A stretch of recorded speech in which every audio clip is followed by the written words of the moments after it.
Olá, tudo bem? Seja muito bem-vindo a este vídeo. Nesse vídeo eu vou mostrar todo o processo que eu usei para copiar a obra de Caravaggio intitulada São Jerônimo.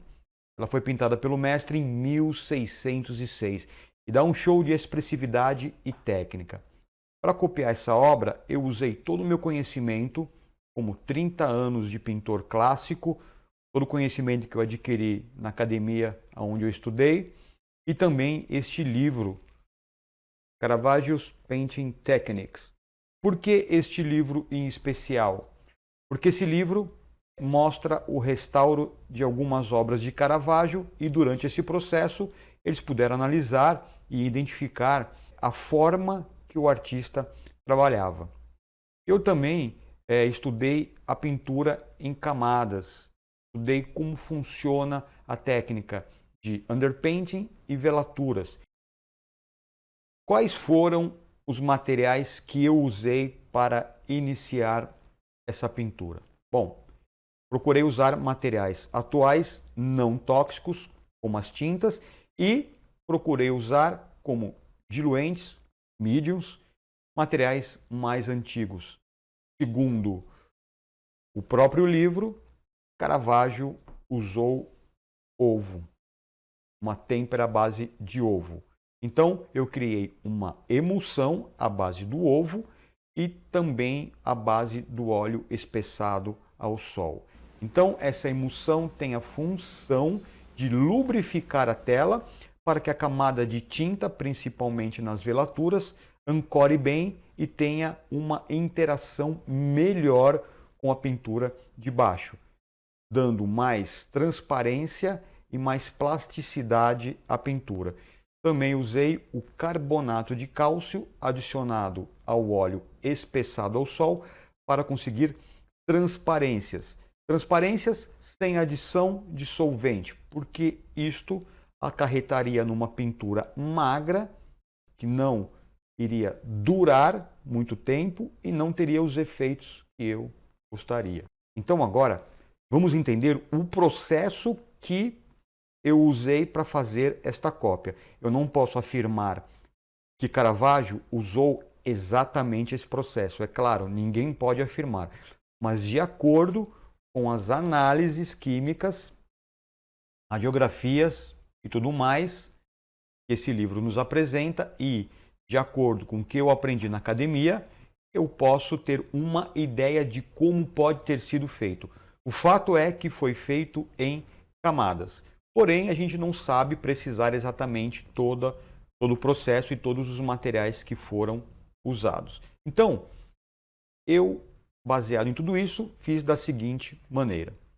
Começamos com a preparação da tela, onde uma tela devidamente encolada recebeu uma camada de gesso e depois foi tingido com uma cor terrosa um pouco alaranjada e escura. Essa cor terrosa é para que a gente possa ter as sombras transparentes colocadas na pintura.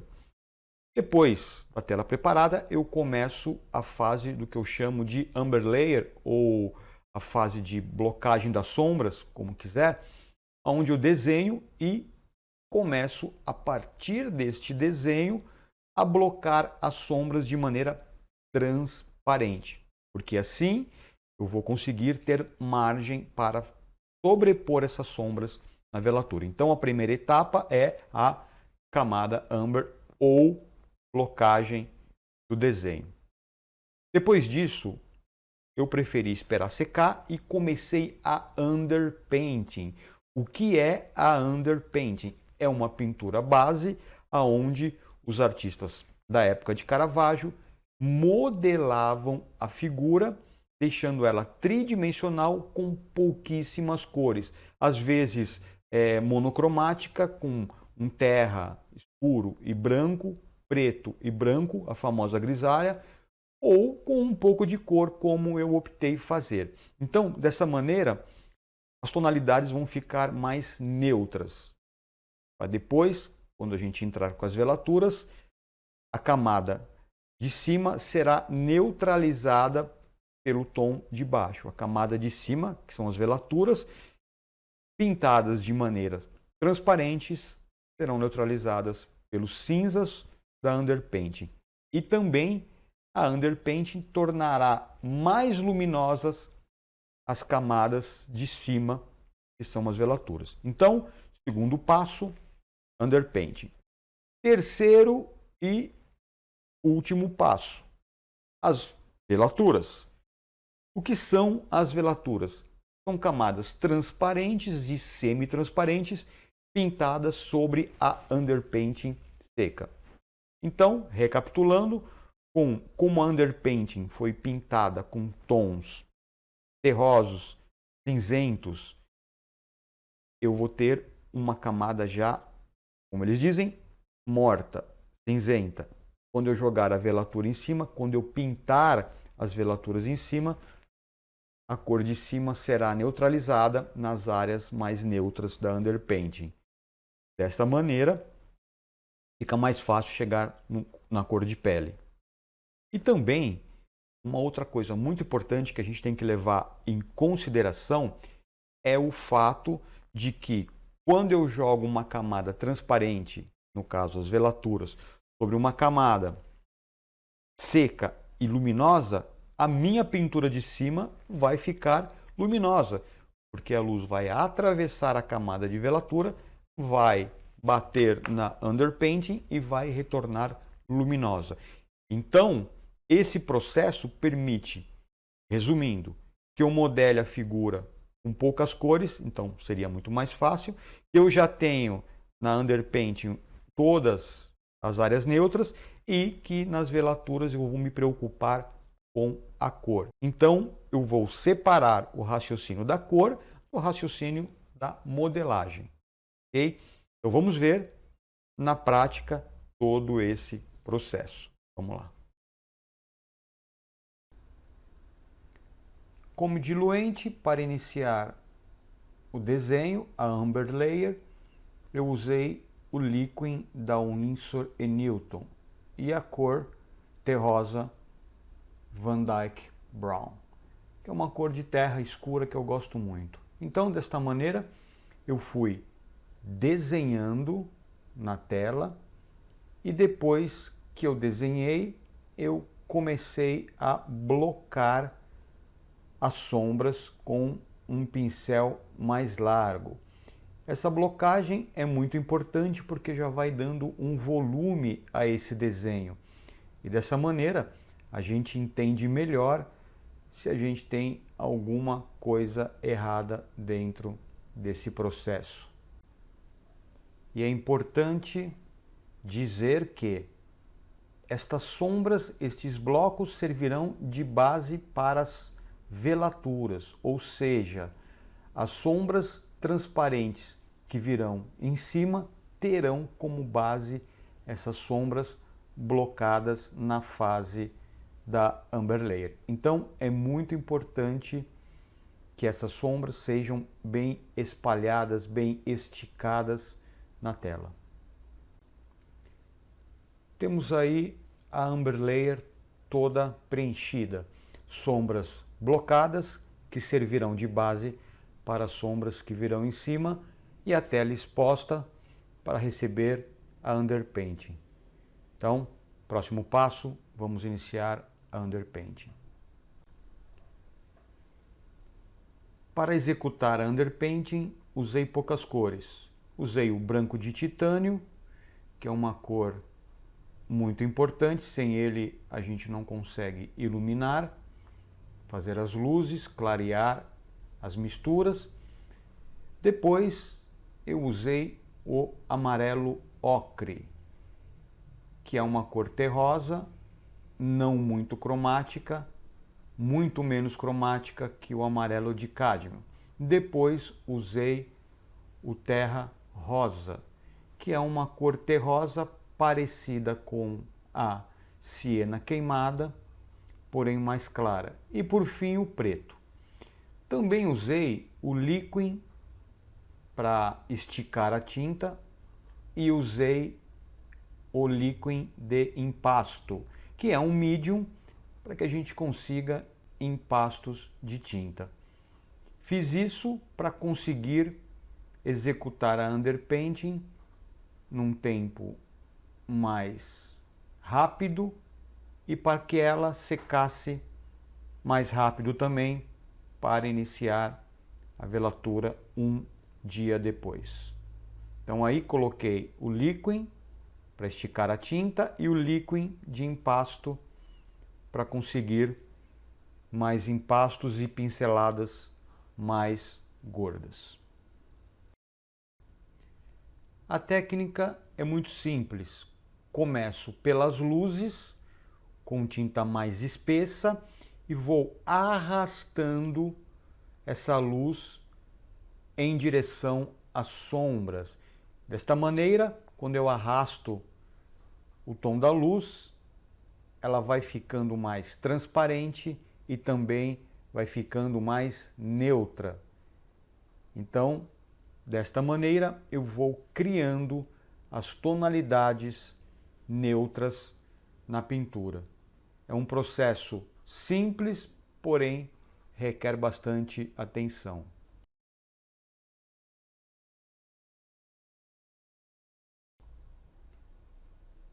Então, perceba que quando eu arrasto bem a tinta sobre uma superfície avermelhada, quente, esse tom se torna mais frio, mais apagado. Então veja como ficou o preenchimento da parte superior da cabeça.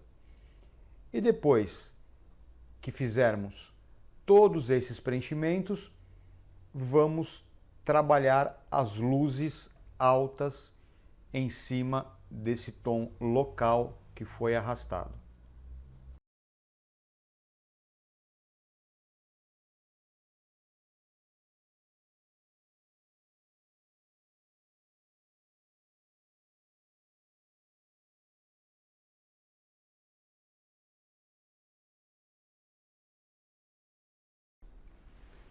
Desta maneira, finalizamos a underpainting e o próximo passo, depois de seca a underpainting, iniciaremos as velaturas, aonde vamos trabalhar com tons transparentes e semi-transparentes, colorindo underpainting.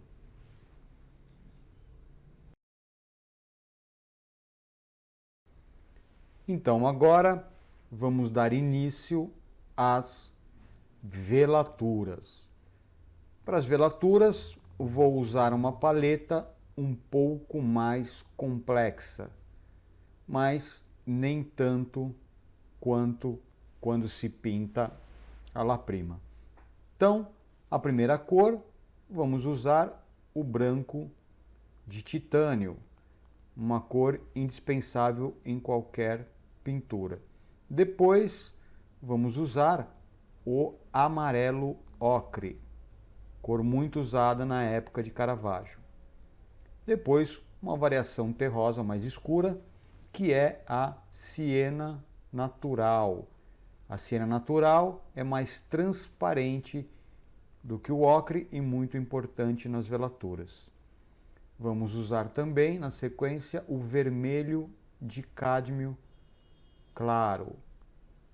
Às vezes eu coloco também o alizarin crimson, mas a princípio eu coloquei o vermelho de cádmio claro. Depois, na sequência, coloquei o terra vermelha ou terra de Veneza, também é a mesma coisa. Funcionam da mesma maneira. E na sequência, coloquei um terra verde, cor muito usada na época de Caravaggio, inclusive usada por ele, o próprio Caravaggio. E por fim, o Italian Black, que é um preto mais quente do que os tradicionais.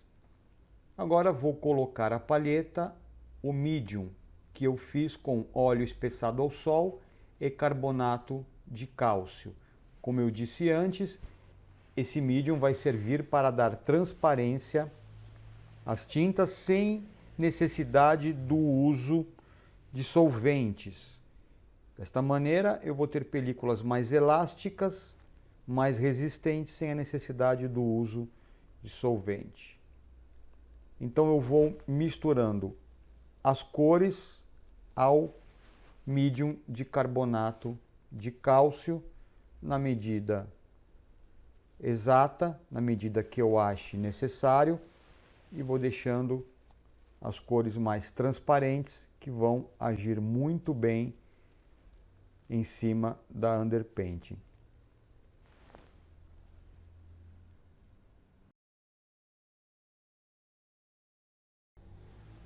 Agora que temos todas as tintas preparadas, chegou o momento de passar a emulsão na tela.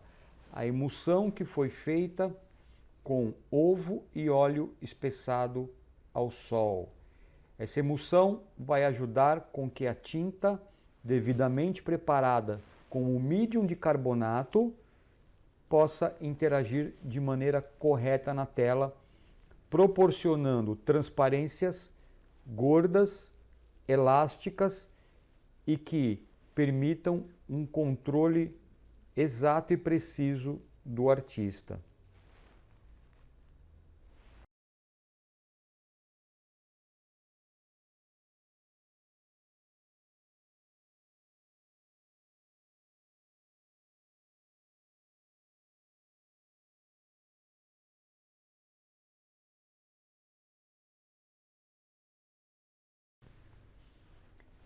As velaturas são aplicadas com camadas transparentes e também semi-transparentes. Nas regiões mais de transições, uma cor semi-transparente fica muito bem, porque vai gerar um tom mais neutro, um tom mais, entre aspas, leitoso. E esse tom ele é muito utilizado nas regiões de meios tons. Então, a mistura é feita na palheta, aplicada na tela, na underpainting seca, onde passei previamente a emulsão, e depois eu posso ir tirando o excesso com um papel ou mesmo abrindo as regiões de highlights, as regiões de luzes altas, com um paninho. Mas eu prefiro utilizar o papel e dessa maneira vou tirando o excesso. Vejam como as regiões que estavam mais neutras na underpainting também ficaram mais neutras na velatura. E vejam que eu fiz uma cor clara para a pele e não precisei adicionar o branco. Isso é muito importante, porque desta maneira eu vou ter mais luminosidade na pintura. Da mesma maneira que fizemos as velaturas nas luzes, vamos fazer também nas áreas de sombras. Por isso, é muito importante na camada Amber que bloqueemos todas as sombras. Dessa maneira, nesse momento de velatura, podemos usar tons mais transparentes. As sombras vão ficar quentes e transparentes, que é uma das características das pinturas dos grandes mestres. E até hoje, muitos artistas trabalham dessa maneira.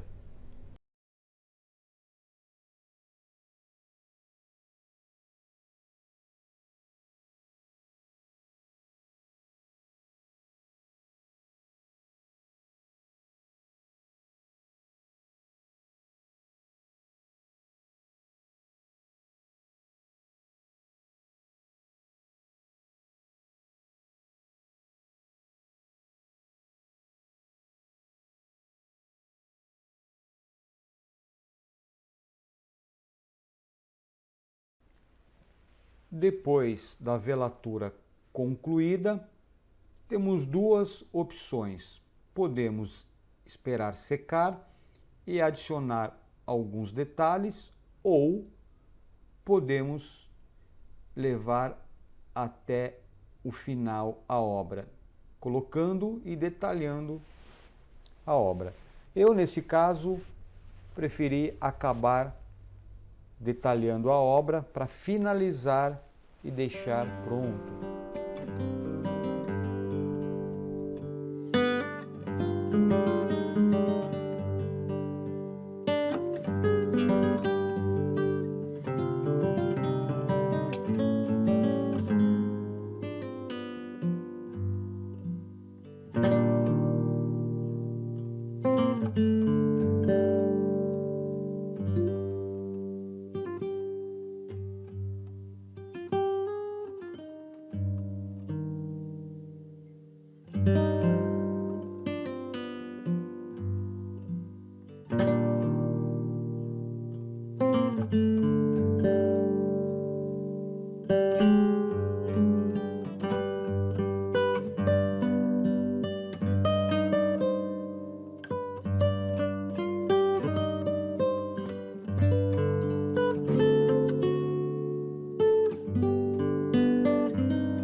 Gostou do vídeo? Então me dá uma força.